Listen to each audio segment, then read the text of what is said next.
Hello everyone, कैसे हो आप सब। एक बार पुनः स्वागत है आप सभी का हमारे अपने YouTube channel Shiv coaching classes पर। उम्मीद करता हूं दोस्तों आप सभी अच्छे होंगे और आप सभी की पढ़ाई भी बेहतर ढंग से चल रही होगी।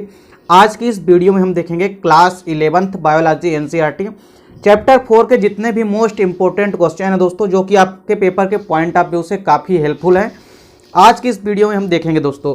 तो आइए सीधे वीडियो को स्टार्ट करते हैं।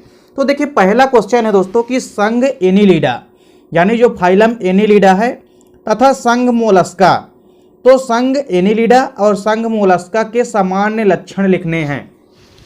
अब देखिए, यहाँ पे आपसे लक्षण की जगह में आपसे इनकी सामान्य विशेषताएं भी कह सकता है, लेकिन दोनों वही है, चाहे वो आपसे लक्षण पूछे या उनकी कैरेक्टर पूछे या विशेषताएं पूछे। तो देखिए, किसी भी संघ के अंतर्गत जो बेसिकली जो संघ एनीलिडा है और संघ मोलस्का संघ है, इनके सामान्य लक्षण लिखने हैं। ये क्वेश्चन दोस्तों पेपर में कई बार पूछे भी जा चुके हैं, यानी एनीलिडा संघ और मोलस्का संघ के सामान्य लक्षण कई बार एग्जाम में आ भी चुका है। अगला क्वेश्चन है कि कार्डेट्स तथा नॉन कार्डेट्स के मध्य अंतर लिखिए। यह आपसे समझाने के लिए भी सामान्य तौर पर पूछ सकता है कि कार्डेट्स क्या होते हैं व नॉन कार्डेट्स क्या होते हैं, लेकिन बेसिकली इसमें कार्डेट्स और नॉन कार्डेट्स के मध्य क्या होता है, अंतर पूछा जाता है। तो कार्डेट्स और नॉन कार्डेट्स के मध्य आपको अंतर तैयार करना है।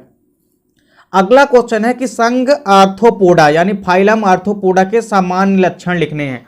तो आर्थ्रोपोडा संघ जो कि एनिमल किंगडम का सबसे बड़ा संघ होता है, आर्थ्रोपोडा संघ के सामान्य लक्षण दोस्तों काफी इंपॉर्टेंट है, क्योंकि यह एक ऐसा संघ है जिसका हर एक एग्जाम में पूछा जाता है। यानी लगभग यह चाहे वो आपका एनुअल एग्जाम हो, चाहे वो आपका वार्षिक एग्जाम हो, चाहे वो आपका त्रैमासिक या अर्धवार्षिक एग्जाम हो, सभी में आपसे पूछा जाता है। संघ आर्थ्रोपोडा इसलिए काफी इंपॉर्टेंट संघ है।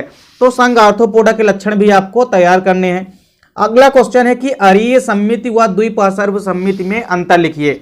यानी जो रेडियल सिमेट्री होती है और बाइलेटरल सिमेट्रिकल, इन दोनों के मध्य आपको डिफरेंस बताना है कि अरीय सममिति व द्विपार्श्व सममिति क्या होती है, इनमें आपको अंतर लिखना है। अगला क्वेश्चन है जो मेढक होता है यानी जो फ्रॉग होता है, इसको एम्फीबिया या उभयचर वर्ग में रखा गया है। तो बताना है आपको कि मेढक को एम्फीबिया यानी उभयचर वर्ग में रखे जाने के क्या कारण है, वो कारण आपको लिखने हैं।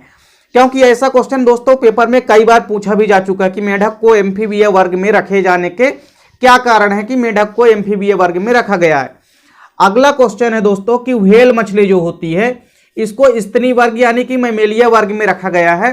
तो व्हेल मछली को स्तनी वर्ग या मैमेलिया वर्ग में रखे जाने के क्या कारण हैं कि इसको स्तनी या मैमेलिया वर्ग में रखा गया है।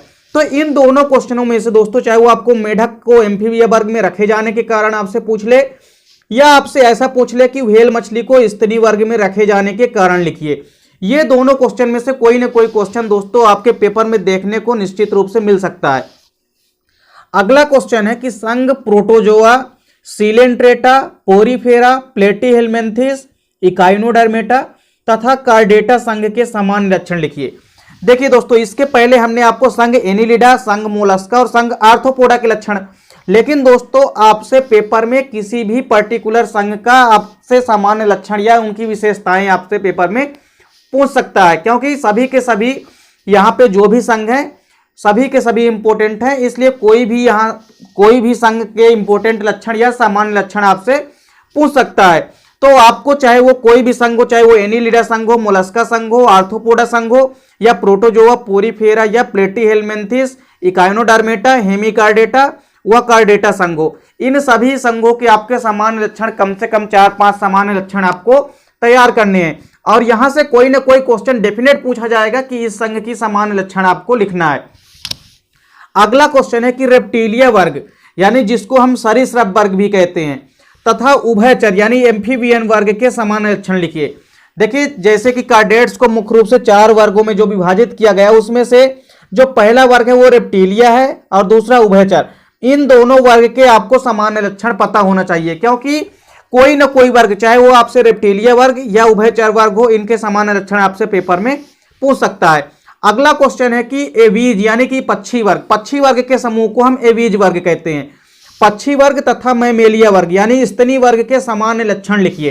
तो देखिए, संघ कार्डेटा के मुख्य रूप से जो 4 वर्ग हैं, रेप्टिलिया, उभयचर और एवीज वर्ग यानी पक्षी वर्ग और मैमेलिया या स्तनी वर्ग, इन चारों वर्गों में से कोई ना कोई वर्ग के लक्षण भी आपसे डेफिनेट रूप से पेपर में आपको कोई ना कोई लक्षण देखने को मिलेगा। तो दोस्तों उम्मीद करता हूं वीडियो पसंद आई होगी और दोस्तों इन क्वेश्चनों को आप अच्छे से तैयार कीजिएगा और यदि आप इन क्वेश्चनों को पढ़ लेते हैं तो चैप्टर 4 डेफिनेट रूप से आप अच्छे से स्कोर कर सकते हैं। तो उम्मीद करता हूं दोस्तों वीडियो पसंद आई होगी। दोस्तों वीडियो अच्छी लगे तो लाइक और कमेंट कीजिएगा, साथ ही साथ अपने दोस्तों के बीच शेयर कीजिएगा। मिलते हैं दोस्तों नेक्स्ट वीडियो में, तब तक के लिए जय हिंद, वंदे मातरम।